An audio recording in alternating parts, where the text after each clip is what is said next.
CNN, weeknights at 8 and 10 Eastern.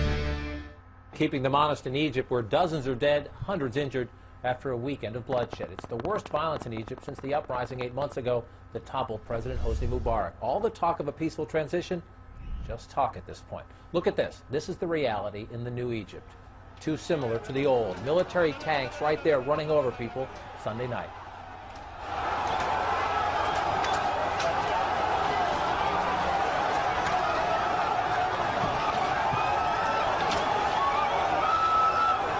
Clashes between the army and pro-Coptic Christian protesters turned deadly. At least 25 people killed, nearly 300 others wounded. Coptic Christians are an ancient sect that make up about 9% of Egypt's population. They have faced a lot of violence in recent months, but it's unclear just how the violence started Sunday night or who is to blame. But here's what we do know. The violence erupted when a group of Coptic Christians and supporters of their cause were marching toward the Egyptian state-run television building. Military trucks were set on fire. Some of the protesters could be seen throwing rocks. The army says some in the crowd had guns and fired on them. Yet witnesses say it was the army who fired on the protesters. The stories may be different, but no one can deny this. Look right there, dead bodies in the morgue, the victims of this weekend's clashes. Too many victims to refrigerate, so they are kept on ice. This is the reality in the new Egypt. Again, too similar to the old. Once again, the government has imposed a curfew from 2 a.m. to 7 a.m., and people of Egypt still under emergency law, one of the main frustrations they protested back about 8 months ago. And the military is not turning the government over to civilians, as it promised to do. Gone are celebrations back in February. You'll likely remember this was the mood. Look at that back then, people taking to the streets, climbing up on tanks, joyous. The Mubarak regime was history.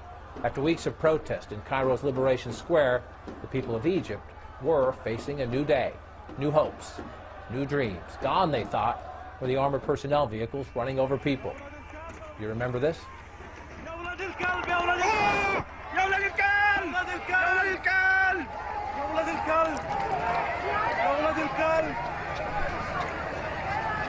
Egyptians hoped they'd never see anything like that again, but this past weekend, they did.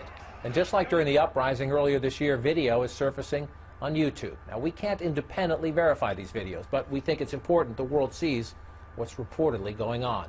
We found this video on YouTube. It was recorded last week. Allegedly shows several members of the Egyptian army repeatedly hitting an Egyptian Christian. The man tries to protect his face from the clubbing. We found another shocking video on YouTube. We must warn you, though, it's not easy to watch. We've blurred the worst of it. This is Egyptian singer Rami Assam. He says he was beaten by the army in March. Says the scars on his back prove it. He claims they hit him and others with wooden sticks, metal pipes, hoses, leather batons, and belts. Also on YouTube from October 2nd, video purported to show Egyptian police and military forces torturing detainees, using tasers on them. Men who aren't showing any aggression, yet they are tasered, slapped. Again, this is the reality in the new Egypt, too similar to the old.